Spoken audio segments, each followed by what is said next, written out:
Oi, pessoal, sejam bem-vindos a mais um episódio do CertiCast, o nosso podcast sobre certificação digital e empreendedorismo. O nosso convidado de hoje é Edmar Araújo. Ele poderia dispensar apresentações, né? Mas ele é o presidente da ARB, muito conhecido e muito querido aí no nosso mercado.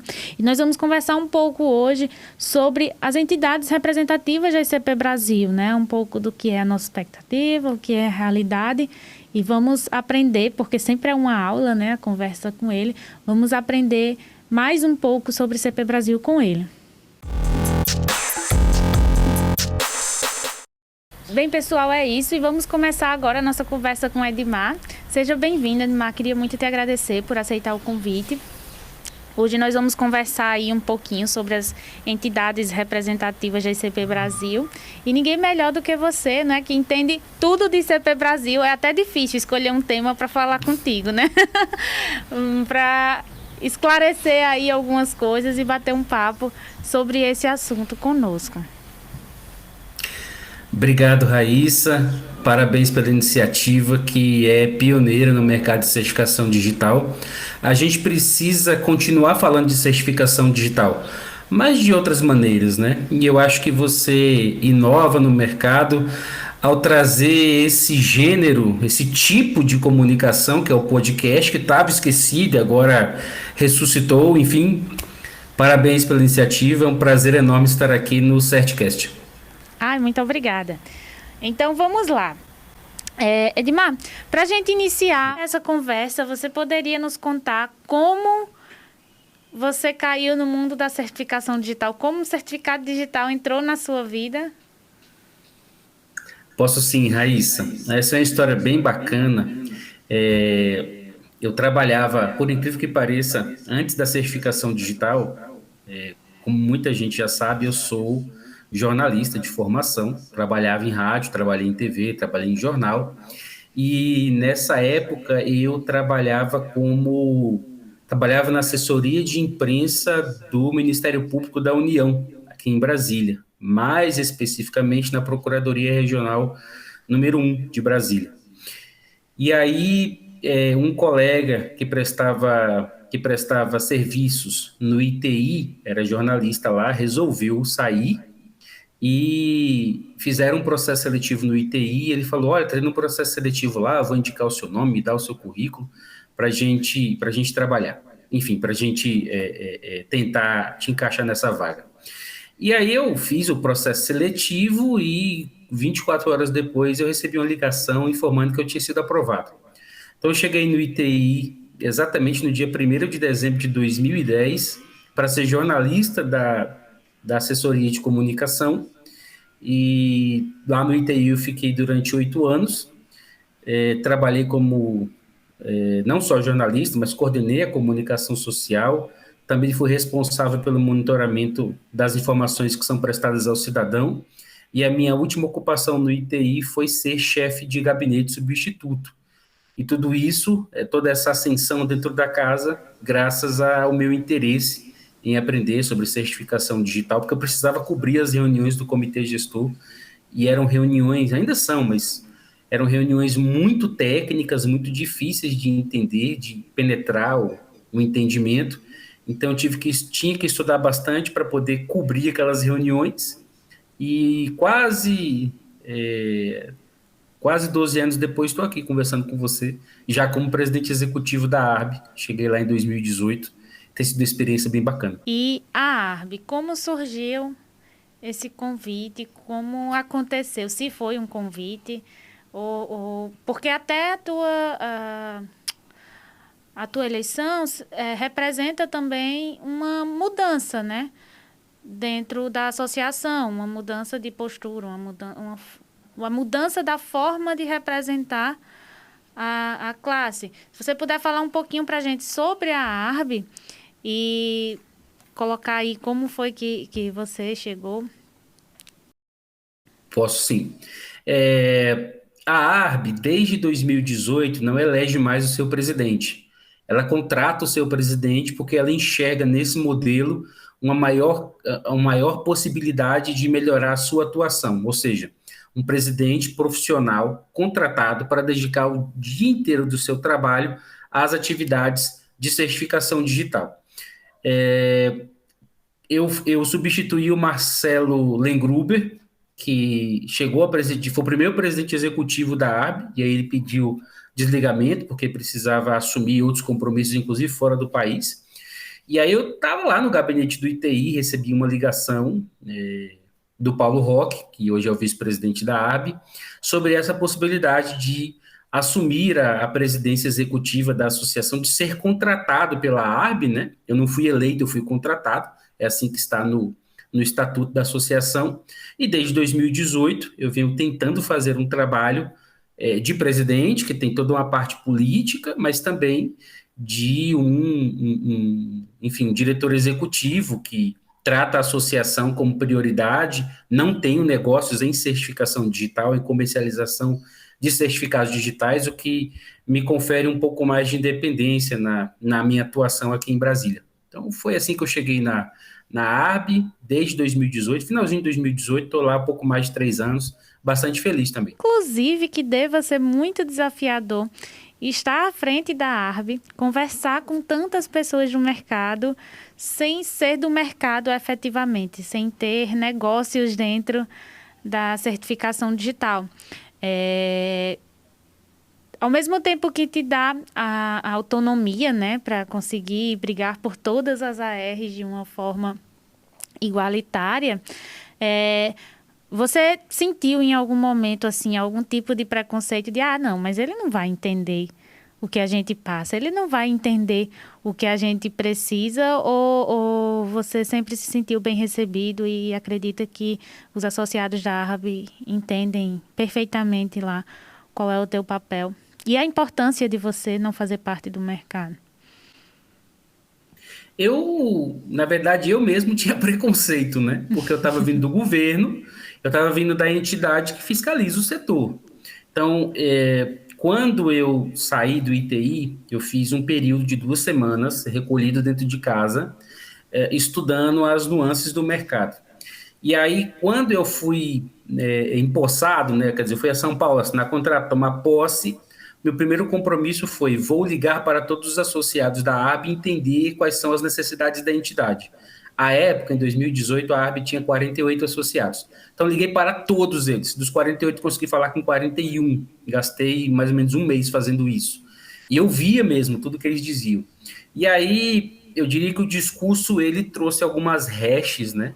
Que eram assim, os assuntos mais comentados naquelas conversas. E eu comecei a me interessar por esses temas, todos eles, se não todos, a maior parte, circundavam a mesma mesa, que era negócios, modelos de atuação no mercado, o que agrada, o que desagrada. E aí eu entendi que a melhor forma de eu me aperceber daqueles assuntos, além de perguntar, era visitar as ARs. O meu primeiro ano como presidente executivo da ARB, eu visitei muitas ARs no Brasil, passava um dia com eles, entendendo, ali de trás do balcão, assistia atendimento, e aí eu percebi que a acolhida era boa, o pessoal queria conversar, queria, enfim, me dar uma oportunidade, né? Então eu nunca senti preconceito, não, mas eu mesmo tinha essa preocupação quando eu cheguei no mercado. Caramba, eu sou um cara, estou vindo do governo, então tem uma parte do mercado que vê isso com bons olhos, tem uma parte que vê com péssimos olhos. Um cara que até um dia desse estava lá, meio que ferrando a gente, e agora ele está aqui para trabalhar conosco, mas eu diria que a recepção foi muito boa, e eu também me preocupei, Raíssa, de fazer uma transição muito rápida, e de me dedicar, nos meus primeiros meses, a entender o que era o mercado, como ele funcionava, visitar muita gente, recebi todos os convites que eu recebia, eu fazia questão de pegar um avião aqui em Brasília e visitar a empresa e sentir ali o dia a dia da empresa, né? Ainda que fosse por algumas horas. Então, eu diria para você que eu não sofri preconceito, não. Pelo menos as empresas que eu visitei, as pessoas com quem eu interagi, eu diria que a maioria esmagadora sempre me tratou muito bem, sempre foi muito acolhedora comigo. Que bom, né? Também é muito difícil, você é uma pessoa tão legal, que se dá tão bem com todo mundo, né? O pessoal deve ter bom que você sentido pensa também. isso, né? Deve ser difícil ser chato com você, não é? Ou encontrar motivos para implicar. Mas aí me fala um pouquinho mais, Edmar, assim, de dia a dia. O que faz um presidente da ARB? Como é um dia, no geral? Qual é a rotina que existe? Ou qual é a sua rotina, né, de trabalho? Eu imagino, e aí eu vou falar como a GR Média, né, que não é associada, minha R não é associada à ARB. Então, assim, que é que eu imagino? Eu imagino que você deve, mais do que tudo, ouvir muita gente o tempo todo, né?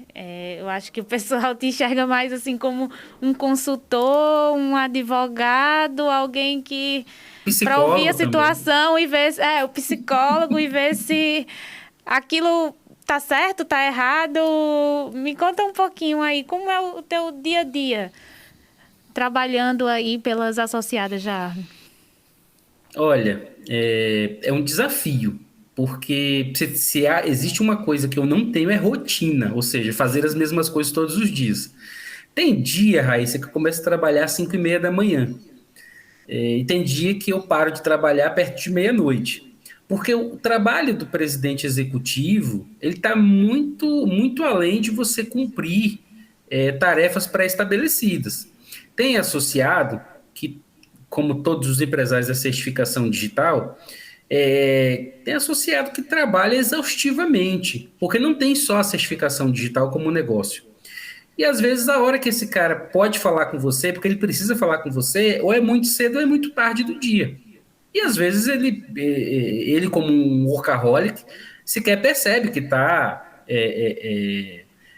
digamos assim, arrastando alguém para a sua rotina. Então eu já recebi, ó, Edmar, será que ali pelas 10h15 da noite você tem um tempinho? Eu falei, olha, tenho, né? Vamos lá, vamos conversar. Tem que. Então, eu diria que o primeiro ponto a responder a tua pergunta, a rotina de ser o presidente executivo da ARB é não ter rotina. Então, todos os dias eu tenho que me aperceber do que está acontecendo de maneira global no mundo, na política especialmente, como que isso pode impactar os nossos negócios em certificação digital. A gente acha que não, mas quando o presidente da República, por exemplo, anuncia que vai fazer cortes no serviço público, não é o caso dessa gestão agora, tá? Não teve nenhum tipo de anúncio nesse sentido. Quando ele fala que vai ter cortes, e ele fala que vai cortar, por exemplo, o custeio, isso significa dizer que pode haver redução do quadro de pessoal. Isso pode afetar diretamente a certificação digital, deixar os processos de credenciamento mais lentos. Então, é esse tipo de coisa que a gente tem que enxergar de forma global e tentar extrair dessa visão geral aquilo que nos interessa. Esse é um trabalho diário que eu faço todos os dias.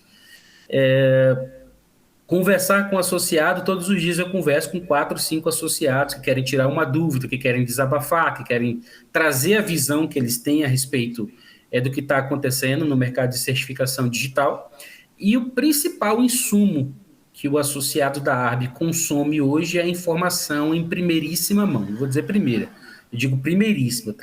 Eu moro em Brasília, trabalhei no ITI durante 8 anos, conheço muita gente no governo, então eu tento me informar diariamente sobre o que está acontecendo, ir construindo visões e opiniões e compartilhando isso com o associado. A gente visita deputados, a gente visita senadores, a gente visita gente no executivo, a gente participa de cerimônias, a gente visita os colegas de outras associações.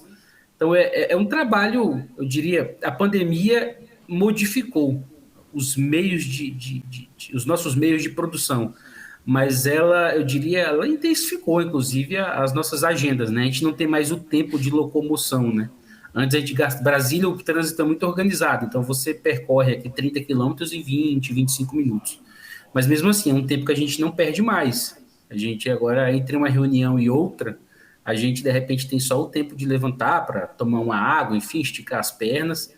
Então, o trabalho de presidente executivo com a pandemia, ele acabou se intensificando, a gente acaba ficando mais disponível ainda. Mas é um trabalho, eu diria que, eu posso resumir, é um trabalho de relações públicas que a gente desenvolve aqui em Brasília, com o governo, com a sociedade civil organizada e especialmente com o associado, que quer perguntar, quer tirar dúvida, quer desabafar. tem muita gente aborrecida no mercado com algumas coisas, algumas práticas, e às vezes o associado enxerga em você uma pessoa que pode ouvir, pode compreender, pode indicar um bom caminho. Então tem de tudo, mas eu acho que eu avalio assim como muito positiva, pessoalmente, a minha estada na associação. Legal. Essa questão aí de ser psicólogo, você consegue ver a diferença da teoria para prática? Deixa eu formular melhor. Estando no ITI, vocês têm uma visão do mercado muito diferente do que acontece de fato, porque, no geral, eu imagino que os donos de AR devam ter umas queixas muito parecidas, né? Independente do local onde eles estejam. E aí a gente olha, mas como o ITI não vê isso? Como isso não é feito? Como é que alguém fez isso e ninguém viu, e ninguém faz nada, e ninguém resolve nada? Lá do ITI, será que realmente não chegam essas informações? Ou será que é visto mais como picuinha de mercado? Ou qual a maior diferença que você enxerga, assim, da visão do ITI para o mercado e do mercado para o ITI, assim? Não sei se você consegue me entender. Consigo, sim. No ITI, a gente lida com informações, com dados, mas faz pouquíssima interface com o mercado. É claro que o ITI recebe as associações, é claro que o ITI recebe empresas, mas se a gente pensar no volume de pessoas que há na ICP Brasil, na quantidade de pessoas que há na ICP Brasil, na quantidade de pessoas que visitam o ITI, a relação ela é extremamente desproporcional. Eu diria que 90% das pessoas que atuam no mercado da certificação digital nunca passaram em frente ao prédio do ITI, né? E o oposto também é verdadeiro. O ITI não tem condições materiais de fiscalizar ao mesmo tempo todo mundo que integra a cadeia. A gente está falando de ACs, a gente está falando de ARs, a gente está falando de PSS, de PSC, de PSBio, de autoridades certificadoras do tempo, as próprias auditorias independentes, toda uma indústria que homologa cartões, leitoras, tokens, HSMs para atuar nessa cadeia. Então, eu diria que o ITI a gente acaba sofrendo um pouco a síndrome da Torre de Marfim, né? A gente teoriza tudo dentro do ITI, a gente idealiza tudo, como o mercado tem que funcionar. Quando a gente vem para o lado de cá e começa a observar o chão de fábrica da ICP Brasil, a gente percebe que as regras são cumpridas, são cumpridas, mas tem muita adaptação, porque as realidades são extremamente difusas, e o nosso principal profissional, que é o agente de registro, ele é muito heterônomo. O que eu quero dizer com heterônomo? Ele não é um sujeito autônomo, ele não pode simplesmente tomar decisões pela própria cabeça, né? Ele segue ordens, ele é um empregado, na minha opinião, ele não é bem remunerado. Então, todas essas questões, elas impactam no dia a dia da certificação digital. Então, dentro do ITI, qual é a visão que a gente tem? A gente tem a visão do número de entidades, da quantidade de certificados digitais que são emitidos e de como que a fiscalização identifica aquilo que não é bom para o setor. Só que do outro lado, assim como o ITI talvez não tenha uma boa imagem, quando eu falo boa imagem, não é se essa imagem é boa ou é ruim, mas o ITI não tenha uma ressonância, né, magnética de como está o mercado também entende muito pouco das regras. Eu vejo gente entrando em contato com o ITI para reclamar de concorrência, que o cara coloca o certificado digital com preço A, preço B. Isso o ITI não tem absolutamente nada a ver com esse assunto. O ITI tem qualquer poder de ingerência sobre o valor de um certificado digital, ou se uma pessoa está contratada na carteira de trabalho ali com 1 hora de contrato e atua 6, 7 horas. Isso não é um assunto que diz respeito ao ITI, isso é um assunto que diz respeito ao Ministério do Trabalho, às delegacias regionais do trabalho. E se alguém é contratado 1 hora e trabalha 7, que essa pessoa que está contratada 1 e trabalha 7, ingresse na justiça para reclamar de seus direitos, se ela se sentir lesada. Então, eu acho que existe do ITI para com o mercado um desconhecimento do chão de fábrica do mercado. E acho que existe do mercado para com o ITI um desconhecimento muito grande do regramento da ICP Brasil, Então, a gente tem um choque de opiniões, visões muito distintas de quem está lá, de quem está aqui, porque são mercados que, não mercados, mas são zonas do nosso mercado que se conhecem, né, mas se conhecem só de vista, não conhecem com nenhum tipo de intimidade a realidade um do outro. Lá no ITI, quando chega uma denúncia de determinada empresa do setor, isso é levado muito a sério. E as pessoas às vezes reclamam as pessoas reclamam da demora para você apurar, porque você não pode apurar isso de qualquer jeito. E o ITI tem pouca gente para trabalhar. O ITI em 2001, eu estava fazendo o ensino médio em 2001. O ITI tinha 40 servidores. A gente está em 2022 e o ITI continua com os 40 servidores.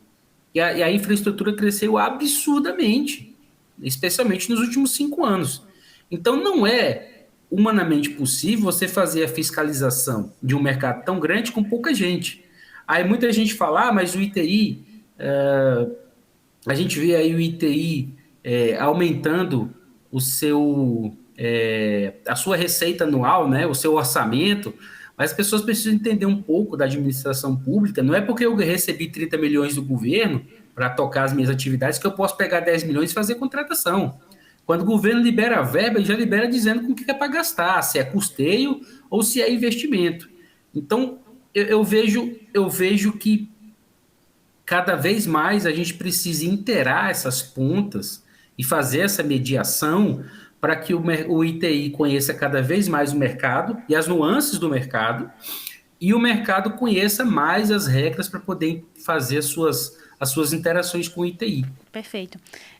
E essa interação, essa representação, essa aproximação do mercado com o ITI, eu acredito que hoje a forma mais coerente de ocorrer seria através das entidades. Você acredita nisso? Por vocês estarem no comitê gestor, por vocês estarem em Brasília, participarem do dia a dia das negociações. Como você acha? Você acha que é muito desafiador levar as demandas das ARs? Eu estou focando para falar contigo em relação às ARs, né? Por você representar a ARB. Mas você acredita que é muito desafiador entender esses interesses? Brasília, realmente, o governo enxerga a certificação digital como um patinho feio. Quando a gente vai ali para o comitê gestor, às vezes o voto da ARB é destoado do restante, né? Porque vocês estão representando realmente o mercado, quando, na verdade, a maioria do comitê gestor está ali preocupado em dar o voto, enfim, ignora essa realidade. Não estão preocupados com a AR, com o agente de registro. Eles estão preocupados realmente com o avanço da tecnologia, com a disseminação, com o uso maciço, né, em massa do certificado. Eu imagino que é muito desafiador, né?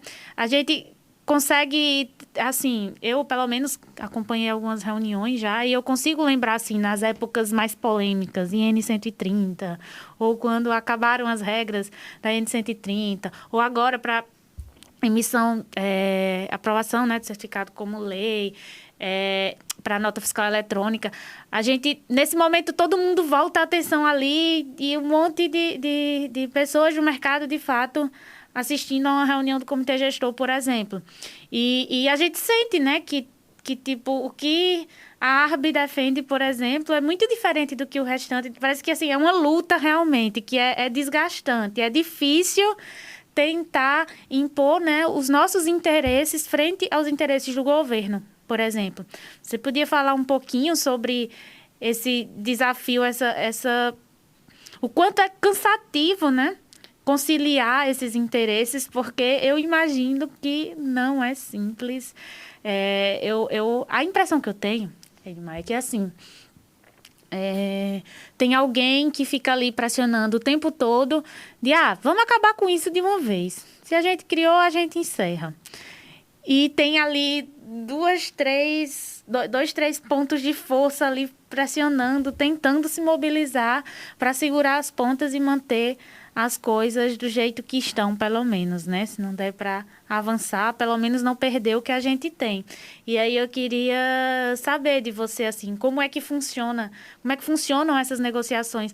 O desafio que é você enfrentar, sei lá, a Febraban, você bater de frente lá com o Ministério da Economia e eles terem interesses de desburocratização, enxergarem a ICP Brasil como um empecilho e como conciliar isso. Porque, e o que você acredita que é a força da ICP Brasil? Porque você acredita que, apesar de ter tanta pressão, a gente consegue resistir? Primeiro, hoje, eu não sei quando o programa vai ao ar, mas hoje o ITI já tem uma nova opinião, um novo posicionamento oficial sobre a utilização do modelo 2 do CNPJ. Você sabia disso? Eu li hoje, eu recebi lá no grupo da Masterclass, eu acabei lendo e bate com as informações assim que hoje a gente utiliza, né? Você concorda comigo que esse assunto já deveria estar pulverizado nos grupos de WhatsApp pela importância dele? Sim, com E certeza. por que não está? A gente tem um hiato muito grande de comunicação, né? Eu acho que não está porque a gente continua esperando que façam o que é missão do mercado fazer. Não é possível que o mercado com 2.000 empresas, apenas 110 empresas e mais 20 e poucas pessoas estejam em posse de uma informação que deveria ser de todos. Então, mas por que essa informação não é de todos? Porque nem todos enxergam o associativismo como ele é de verdade. É muito mais fácil você conseguir um objetivo, você obter uma vitória, se você estiver pedindo a mesma coisa com mais pessoas do seu lado, do que você pedir isoladamente. Para que serve a associação? Primeiramente, para garantir que os desejos de uma parcela do mercado que está, de acordo com a Constituição, devidamente organizada e constituída, se essa classe de trabalhadores, de empresários, deseja determinada fala com o governo, é legítimo que o governo não vá atender 110 empresas de uma vez, que é o número que a gente tem hoje de associados na AB, mas que ela receba uma pessoa que consegue representar a visão dessas 110 empresas. Eu acho muito difícil quando você não se organiza para defender os seus interesses. Então, por que pouquíssimas pessoas sabem sobre o novo posicionamento do ITI com relação ao modelo, ao cartão CNPJ, o modelo 2? Porque as pessoas não estão engajadas no próprio negócio. O próprio negócio não é só vender, o próprio negócio é conhecer a respeito. Então, esse é um ponto, tá? Eu acho que a associação ela consegue catalisar uma série de interesses distintos, de empresas distintas, com empresários distintos, e ao catalisar esses interesses, ela consegue apresentar esses interesses aos stakeholders interessantes e interessados no tema. Então a ARB hoje ela tem uma linha de comunicação direta com o ITI, utilizando os canais oficiais.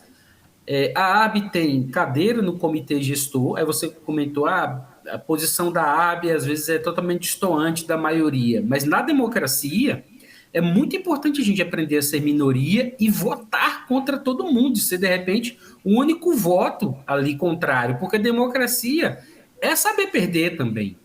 Então, por que a ARB tem uma cadeira no comitê gestor se nos 3 anos do Edmar a ARB foi derrotada em todas as pautas que não interessavam a certificação digital? A ARB foi derrotada, mas está registrado na história da ICP Brasil o que o associado gostaria de dizer ao governo. Isso é democracia. Mas isso eu acho extraordinário, porque eu também já acompanhei reunião do comitê gestor em que você tem lá a discussão, a ARB defendendo um posicionamento, mas vota junto com o governo, no final das contas, para não ser só um voto vencido. E é frustrante, né? Você tá aqui do outro lado e ver que no final das contas ia ser daquele jeito. E quando você vê que, apesar de ser voto vencido, o que você pensa foi dito, de fato, você se sente muito representada, né? Quando assumi a ARB, eu fiz o compromisso de que os votos do comitê gestor eles seriam decididos previamente pelo associado. Então, quando a ARB vai ao comitê gestor e vota e argumenta, a ARB está votando e argumentando de acordo com o interesse do seu associado. Ah, mas a gente vai perder, mas isso é democracia. Eu preciso registrar na história da certificação digital o que pensava o segmento de ARs naquele momento da história. Perfeito. E isso fica em ata, fica em vídeo, fica em matérias que são publicadas. E se amanhã ou depois a história mostrar que a gente estava certo, ou a história mostrar que a gente estava errado, eu acho que é isso que conta o que foi a nossa atuação. Eu me recordo que quando houve lá a proposta da videoconferência para a renovação de certificados digitais, a ARB era contrária ao movimento. Então a ARB votou contrariamente no comitê gestor. Pouco mais de um ano depois, eu fui convidado para uma live do Cert Fórum, em que eu, Edmar, fiz ali uma admissão de culpa de que eu estava equivocado com relação à videoconferência. Então, o senhor da razão é o tempo, não é a força bruta, não é a influência política, é o tempo que vai mostrar se a gente está certo ou se a gente está errado. Mas é muito importante a gente deixar isso registrado. Aquela democracia de que eu vou para lá, votar, falar, mas isso só vale a pena se eu fizer diferença, se eu ganhar, se o meu ponto de vista for o vencedor, eu acho que essa é uma visão ruim para quem acredita na democracia, e eu acredito demais. Sobre o fato da certificação digital ser um patinho feio para o governo, eu não enxergo assim. O governo ele entende que é disparado o melhor mecanismo de autenticação e assinatura que nós temos. Em contrapartida, o governo entende que para o cidadão que vai transacionar 5, 6 vezes ao ano nos balcões de relacionamento, o valor do certificado digital ainda é um desafio a ser superado. Cabe, então, ao mercado da certificação digital tentar demonstrar à sociedade que, muito mais do que preço, a gente tem um valor na entrega, ou seja, a gente consegue reduzir a burocracia da vida civil das pessoas, fazendo com que as pessoas, ao invés de saírem das suas casas, utilizarem papel, irem ao cartório para fazer uma coisa que pode ser feita pela internet, esse é o nosso papel, tentar demonstrar para a sociedade o valor da ICP Brasil. Mas eu particularmente acho que nós vamos conviver com outras formas de autenticação de maneira muito harmônica, como já era antes da certificação, antes das assinaturas eletrônicas simples e avançadas. Eu acho que a gente precisa aprender a conviver com elas e na hora de uma pessoa escolher por um tipo de assinatura, que ela veja na ICP Brasil a melhor solução para a sua necessidade. Mas o governo não vê a certificação digital como um patinho feio, não. Acho que o governo enxerga nos preços que a gente pratica uma dificuldade para a massificação da certificação digital. E o nosso trabalho é de tentar intermediar os interesses do governo com a necessidade do setor de continuar produzindo, gerando emprego e renda, e fazer com que a sociedade perceba o nosso valor. A gente tem outras entidades também, né? A gente tem a NCD, a gente tem a ATID, a gente tem a ANSET, que são entidades representativas do mercado de certificação digital, que têm características distintas, porque é muito complexo você afirmar que essa ou aquela associação tem todas as características fundamentais para que você se sinta muito bem representado. Eu vejo que a ANSET atuou muito numa linha regulatória nos últimos anos e tem gente que se sente representado por essa atuação. Eu vejo que a NCD, enquanto representante das ACs, tem uma atuação política muito forte e isso traz sensação de pertencimento a algumas ACs. A ATID tem um alinhamento mais técnico e mais de mercado e a ARB é uma entidade que, se você me perguntasse qual é a principal característica, eu acho que a ARB é a que melhor se comunica com a sociedade como um todo. E tem gente que também se sente representado por isso. Então, há muitas associações, a gente está falando de um mercado que tem 4 associações, todas muito atuantes, todas muito pujantes naquilo que acreditam, na sua visão e forma de atuar. E eu entendo que a melhor maneira de a gente fazer o caminho A terra quem decide é a gente ir de maneira corpórea, ou seja, nós temos um corpo, né, de empresários que estão reunidos em torno do mesmo interesse e querem então a mesma coisa.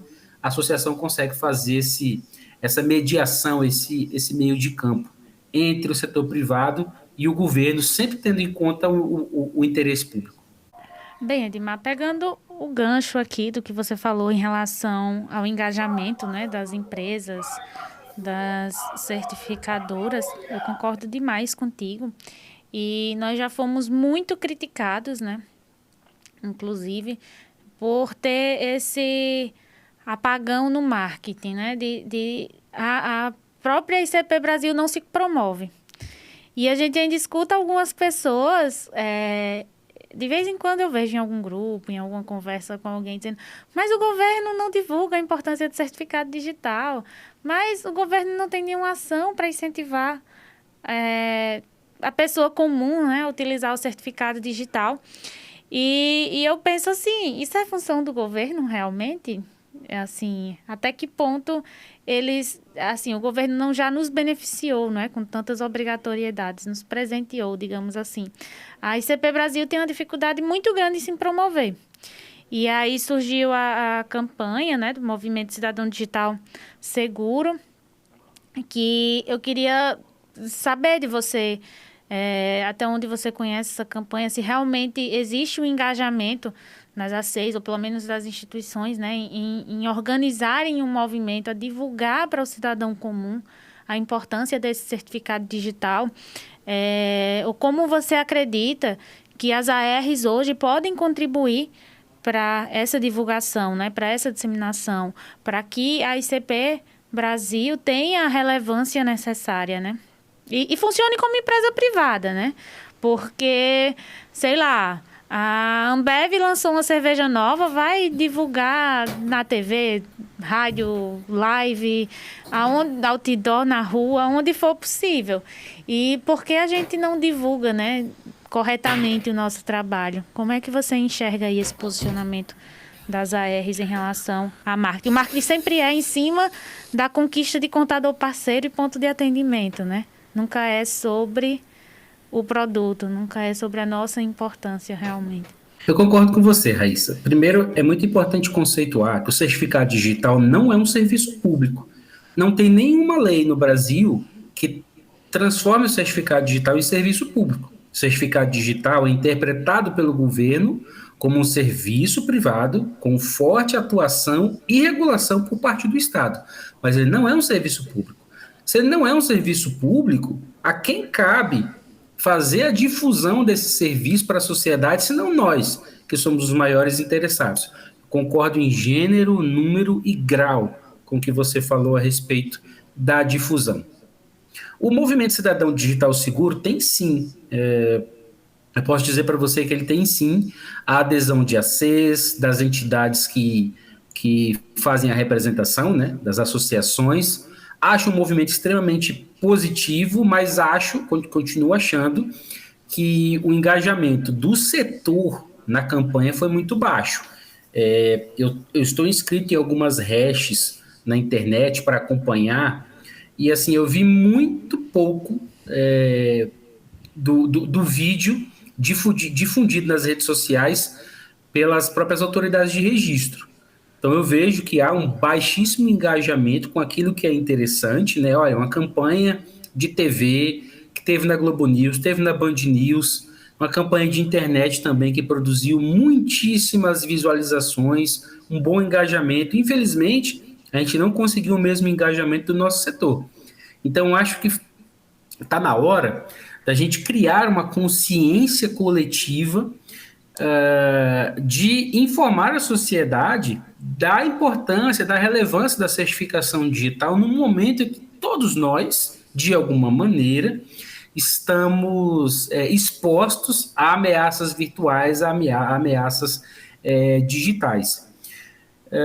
Eu acho que o marketing, a publicidade para você conseguir mais clientes por meio de parcerias, tentando aumentar a sua rede de pontos, de conseguir mais AGRs para o seu negócio. Eu acho que isso é fundamental, mas isso não é tudo. Eu acho que falta, sim, um marketing, uma comunicação, para que a gente faça a sociedade brasileira perceber que o certificado digital está muito além de uma mera ferramenta para cumprir obrigação. Ele é uma ferramenta de desburocratização, de democratização da transformação digital, de acessar a balcões de governo digitais que funcionam de noite, no sábado, no domingo, no feriado, e que talvez se a gente estivesse investindo um pouquinho mais, talvez hoje a gente sofresse menos, né, com as outras formas de autenticação e identificação que estão aí disseminadas na sociedade brasileira. Isso, e nós vamos enfrentar aí, como estamos enfrentando já, né, concorrência com esses outros mercados, né, desses outros tipos, dessas outras formas de autenticação. Então, está na hora do pessoal também começar a enxergar o negócio como uma empresa, de fato, defender o seu mercado, defender o seu espaço, marcar o seu espaço, né? Porque senão a gente vai deixar alguém vir lá de fora que está se comportando dessa forma, tomar o nosso espaço. Então, é fundamental que exista, né? Algum tipo de união. É complicado, mas é fundamental, né? Que a gente... os maiores players, principalmente, consigam deixar de lado, né, as diferenças para avançar com a ICP Brasil, com o nosso mercado, preservar o nosso tamanho, a nossa importância, para que em nenhum momento isso seja revisto, não é isso? Você falou também sobre a Ancerta, a NCD, a ATID. Eu já ouvi falar, e aí você vai... me corrigir se eu estiver errada, que muitas pessoas já falaram muito em movimento para criar algum tipo de representação para os agentes de registro. Sendo que, o que eu entendo, o agente de registro hoje, ele não é uma figura autônoma dentro da ICP Brasil, né? Ele é um funcionário da AR. Eu lembro que eu fui a um certo fórum lá em Recife, nem lembro qual foi o ano, e eu fiquei impressionado porque eu era um ponto de atendimento. Ou foi em 2012, ou foi em 2012, ou foi 2017. Foi 2012, então. Lá no J alguma coisa. Lá no Pina, isso mesmo. E aí, eu lembro que... Não lembro, minha memória é horrível, eu não lembro de nada. Mas eu lembro que alguém lá falou sobre a hierarquia, né, da ICP Brasil. E que encerrava em a autoridade de registro. As autoridades de registro poderiam ter as instalações técnicas, mas não existia ponto de atendimento. E aí eu lembro que eu fui para conversar com o pessoal e fizeram alguma pergunta nesse sentido do ponto de atendimento. E eu não lembro quem estava na palestra na hora que deu uma resposta nesse sentido. Ele fez, não, nós não temos como regular um ponto de atendimento, nós não temos como resolver um problema que existe hoje no ponto de atendimento, porque para a gente não existe ponto de atendimento. O que existe são as ARs. Se hoje emite um certificado digital, é através de algum AR. Então, nós tratamos com a AR. Só que aí, quando a gente vai para o chão da fábrica, né, como você falou, a gente vê muitos agentes de registro atuam de forma autônoma, de fato. Você acredita que existe a chance de, em algum momento, haver uma mudança, assim como em algum momento criaram a instalação técnica secundária, não era mais só instalação técnica, também tinha a secundária para as filiais. Você acredita que em algum momento pode surgir alguma regra para criar essa...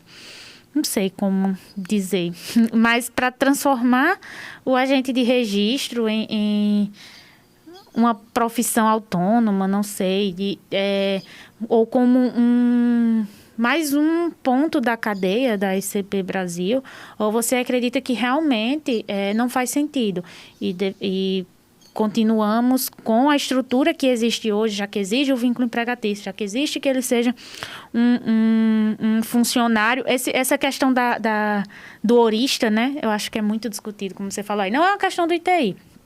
Ok, mas a gente sabe que na prática incomoda muito. Incomoda as ARs, porque, querendo ou não, assumem um ônus muito grande, incomodam os próprios agentes de registro, que muitas vezes, apesar de ter renda comprovada, não consegue, né, ter um vínculo, uma comprovação de renda equivalente ao que se fatura. Enfim, é um pouco, é um ponto, eu acredito, muito polêmico, né? Assim, é uma ferida aberta que existe, assim, sem uma solução que agrade a todos no momento. Como é que você enxerga essa relação, assim, hoje, do agente de registro ali que trabalha de forma autônoma e em relação a esse vínculo que ele tem com o humorista? Eu acho que eu sou, assim, uma pessoa que eu acho que a gente tem que entender a regulação até onde a regulação faça sentido. Eu acho que o agente de registro já está categorizado nos postulados da ICP Brasil. O que eu particularmente acredito, a partir do agente de registro, é em autorregulação. Ou seja, o mercado se autorregular, criar os seus próprios estatutos, para então passar a depender menos do Estado e depender mais de si nessa relação trabalhista, nessa relação do modelo de negócios, tudo isso que acaba desaguando, né, no mesmo rio, não vou dizer de lamentações, né, mas no mesmo rio de temas que a gente tem, pelo qual a gente tem navegado aqui na ICP Brasil. Ter o agente de registro uma profissão regulamentada, eu acho que hoje talvez isso não faça mais tanto sentido, especialmente quando a gente está falando de um momento em que virá a autoridade de registro eletrônica. Mas eu acredito sim que a autorregulação é fundamental. Por que eu acho, Edmar? A minha opinião pessoal, tá? Por que o mercado está, para muita gente, fora de controle no sentido do seu crescimento? É porque o crivo para ser um agente de registro é muito pobre. Eu particularmente acho, é muito pobre. Quer dizer, quais são as exigências que você faz para que uma pessoa assuma o papel social e trabalhista que deve exercer um agente de registro? O agente de registro é um dos elos de confiança, né? É a interface humana da certificação digital no atendimento presencial. Será que basta mesmo o treinamento dado pela própria empresa e aquela declaração que grande parte dos agentes de registro só apresentam uma vez, ou seja, aqueles antecedentes criminal, civil, enfim, você apresenta quando você vai ser contratado, ou não ter o nome sujo? Será que isso tem sido suficiente para que a gente... Na verdade, nem existe mais, né? Praticamente todas as ACs já eliminaram. Há um entendimento de que precisa haver a consulta de crédito, mas não tem mais problema se houver restrição. Sim, é claro. As consultas também são atualizadas, né, anualmente, por causa da auditoria. Mas eu também acredito, e eu concordo contigo que é muito pouco, né?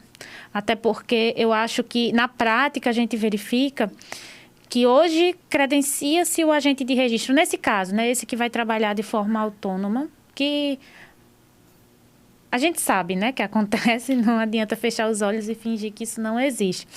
É muito mais pelo número de vendas que ele é capaz de gerar. Não envolve a capacidade dele ou o conhecimento dele sobre o que ele vai fazer. Existem muitos agentes de registro que não têm ideia da responsabilidade do trabalho deles. Que, assim, eu falo muito na minha R de que você tem que ser agente de registro. Agente de registro é uma coisa, digitalizador de documentos é outra. A pessoa que chega ali na frente do cliente e aceita tudo que ele lhe entrega, você não faz ideia das regras que você precisa obedecer e joga tudo para uma central de verificação, ver se você acertou ou errou, essa pessoa não é agente de registro, definitivamente. Então, cabe a ele, como profissional, se ele for trabalhar de forma independente, né, se capacitar e conseguir entender do que ele está fazendo, entender a importância dele, até para que ele consiga preservar sua existência, né, dentro da ICP Brasil.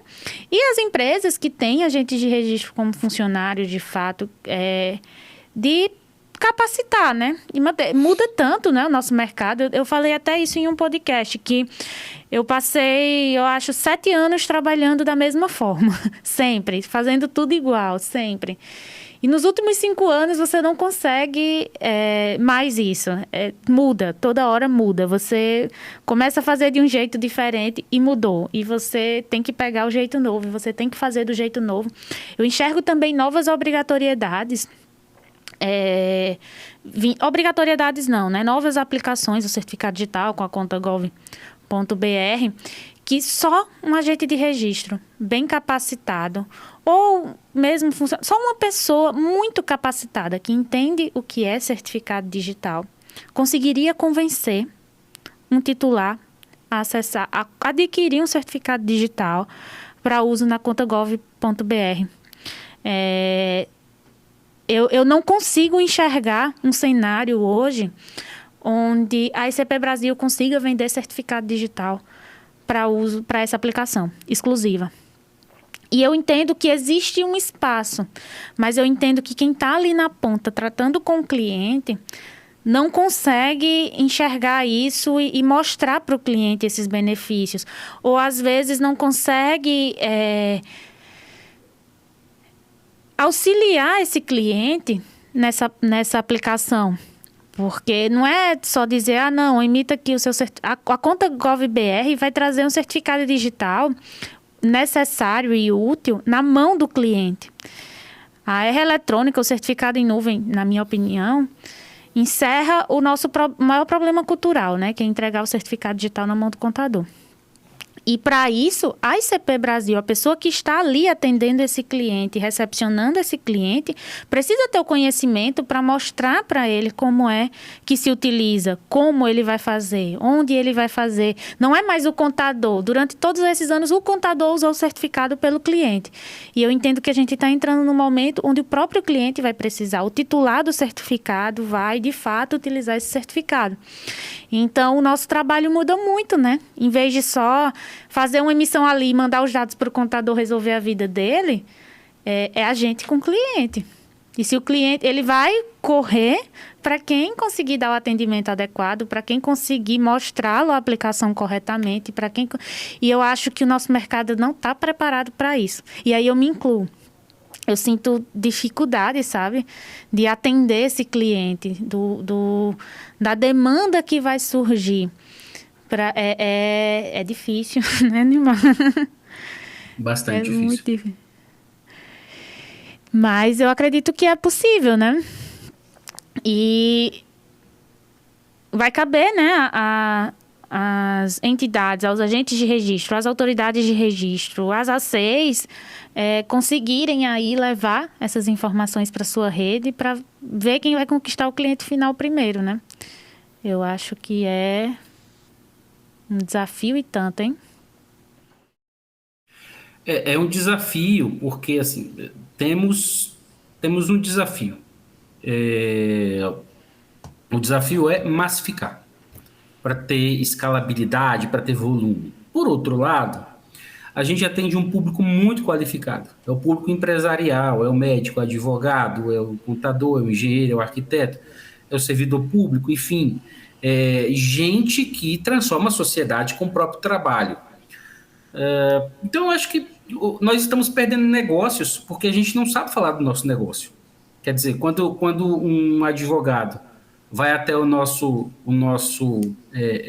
AR, ou é atendido por uma videoconferência, e essa pessoa não recebe um convite para uma demonstração de produtos e serviços que poderiam otimizar as rotinas do próprio escritório, é porque a gente está fazendo o trabalho errado. Quando a gente prefere não atender o advogado, às vezes, né? Sim. Quando uma pessoa precisa de um portal de assinatura ou de um sistema para gestão eletrônica de documentos, será que a gente tem isso pronto para facilitar a vida de quem está consumindo a certificação digital?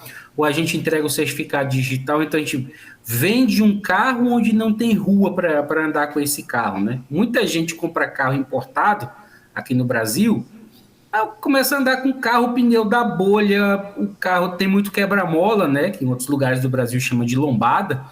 É, cara, às vezes a gente está vendendo um carro, mas a gente não diz pro cara, ó, não tem tanto asfalto assim para você rodar com esse carro, tá? É bem limitado o teu percurso.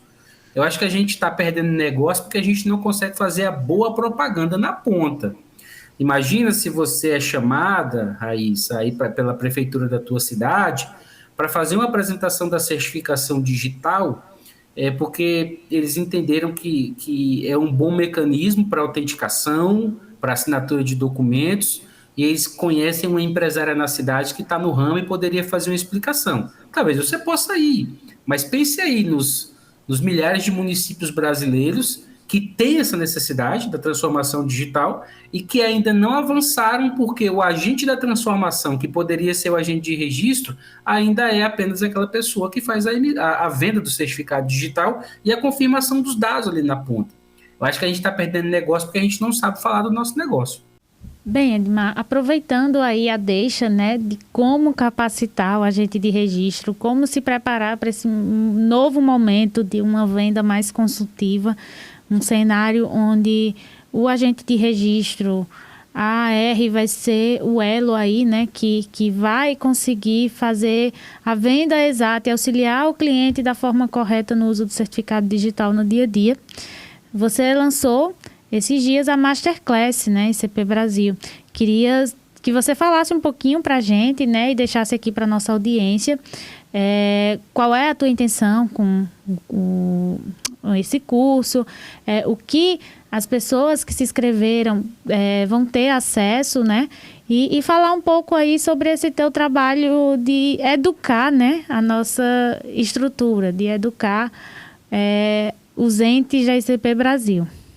Bom, Raíssa, e você que está assistindo agora o CertCast, quando a Raíssa terminou essa pergunta, a energia elétrica aqui na minha casa acabou e eu acabei não podendo continuar a gravação. Então eu resolvi escolher outro dia para responder essa pergunta e também finalizar a entrevista. Raíssa, o que vai ser a Masterclass ICP Brasil? O que é a Masterclass ICP Brasil para quem já adquiriu esse produto? A Masterclass ICP Brasil é um curso com viés 100% regulatório. O que a gente quer, na ponta, é elevar a capacidade do nosso profissional de certificação digital para que ele possa debater esse tema em alto nível e, a partir daí, gerar conexões para, quem sabe, tentar novos negócios e, enfim, emplacar novas aplicações. Então, a Masterclass CP Brasil está dividida em 5 módulos.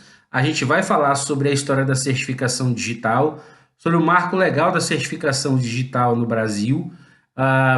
Temos também um módulo totalmente dedicado à medida provisória 2202, de 24 de agosto de 2001, que é a legislação maior da certificação digital. A gente também vai dedicar um tempo para estudar o comitê gestor, as suas atribuições, enfim, como é que se dão as votações. E a gente também vai falar das entidades da ICP Brasil, ACs, ARs, as ACTs, PSS, PSC, PSBio, a indústria do hardware na ICP Brasil e também as auditorias independentes. E, por fim, a gente faz um overview sobre os tipos e as funções da certificação digital no padrão ICP Brasil. Tem uma aula bônus, que é uma visita bem rapidinha ao ITI. Quem nunca foi ao ITI vai ver como é o ITI por dentro. E, além disso, os matriculados na Masterclass ICP Brasil vão participar de 2 palestras ao vivo comigo para a gente tratar assuntos da atualidade, para a gente escolher assuntos que estejam aí ocupando a agenda do mercado da certificação digital. E, por fim, tem aquele plus na rede social. O aluno da Masterclass ICP Brasil participa da Close Friends, daquela lista de amigos próximos do Instagram. Então tem uma série de conteúdos que eu publico no Instagram e que apenas quem está matriculado na Masterclass ICP Brasil vai assistir. Por que a gente escolheu o Instagram? Porque a gente acredita que é a rede que as pessoas consomem em larga escala, que as pessoas gastam tempo com ela. Então, além do curso gravado, além das aulas ao vivo, além do vídeo extra e todas essas aulas, Raíssa e você que está aqui assistindo esse podcast, o CertCast, além de todas essas aulas, do conteúdo ao vivo, as aulas, todas elas têm material de apoio, tem PDF, tem link para você fazer consulta. A pessoa também vai participar da Close Friends, ou seja, vai ter um conteúdo a mais lá no Instagram. A gente publica 2 vezes por semana esse conteúdo exclusivo para quem é aluno da Masterclass ICP Brasil. E falando desse desafio de ser um educador na ICP Brasil, a gente sabe que a nossa infraestrutura ela cresceu bastante nos últimos anos em razão da habilidade que a autoridade de registro tem de, na ponta desse processo, firmar boas parcerias com contabilidades, com pontos de atendimento. E nem sempre foi dada atenção à parte educacional da ICP Brasil, ou seja, o que eu preciso saber para ser de fato um profissional de certificação digital, para ser um consultor de certificação digital na minha região, na minha cidade, enfim, no meu estado. Então eu diria que o principal desafio é criar uma cultura nova para o agente de registro, que é um vendedor, que é o cara que faz o marketing, é o cara que faz o atendimento, às vezes é o cara que limpa a autoridade de registro. Então, desenvolver uma nova cultura para que essa transformação digital que está acontecendo, venha a era eletrônica, enfim, uma série de inovações, o agente de registro não será substituído pela tecnologia, ele será substituído por um agente de registro mais capacitado a lidar com as transformações digitais que estão acontecendo e, principalmente, responder as perguntas que ainda não haviam sido feitas no passado. A nossa economia, ela tem uma palavra, a nossa nova economia, ela tem uma palavra que é chave para entender esse momento: imprevisibilidade. Há 30 anos no Brasil, se você conseguisse abrir uma padaria, a chance desse negócio ser longevo era enorme. O que a gente pode dizer que é muito longevo hoje com essa nova economia descentralizada, uma economia compartilhada, em que uma empresa que não precisou comprar nenhum carro tem a maior frota de carro do mundo, que é o Uber, ou empresas que fazem locação de quartos para você passar 1, 2, 3 noites, como se fossem hotéis. Essas empresas elas acabam tendo uma rede de abrigo para pessoas maior até do que muitas grandes redes hoteleiras ao redor do mundo. Então a nova economia ela é imprevisível. A gente teve a pandemia agora, né? A gente está em pandemia ainda, mas eu diria que a gente está num outro estágio da pandemia, de mais controle, de mais conhecimento sobre tudo. Então, o que dá para prever nesse mundo novo? Isso também se aplica à certificação digital, mas eu posso ter certeza, eu tenho certeza, não posso ter certeza, eu tenho certeza de que as pessoas que estão assistindo a CertCast, que desejam passar por esse período de transformação, de ruptura, de tudo que a gente entendia como normal na ICP Brasil, eu tenho certeza que as pessoas que vão passar por esse processo são as pessoas que estejam mais capacitadas para falar sobre tudo que envolve a certificação digital e também manter-se atualizado sobre os novos tipos de tecnologia. Acho que é isso que eu tinha para dizer nessa parte aqui da minha participação. Bem, eu queria muito agradecer a Edmar, né, pela disponibilidade, paciência e por ter aceitado, né, o convite de participar do CertCast hoje.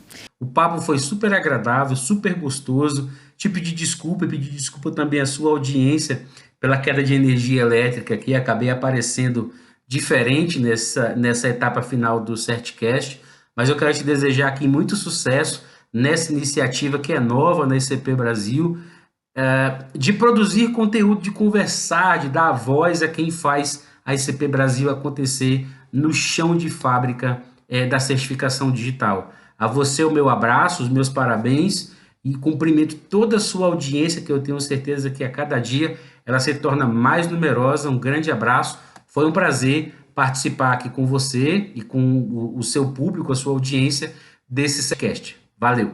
O nosso episódio fica por aqui. Rendeu bastante, né? Uma conversa muito boa com a Edmar. E eu conto com vocês para se inscrever no nosso canal do CertCast, curtir esse vídeo, compartilhar aí com seu colega, com agente de registro que você conhece, para a gente compartilhar ainda mais informações. Pessoal, próxima semana a gente volta com mais um convidado, com mais um vídeo aí inédito, e eu conto com vocês.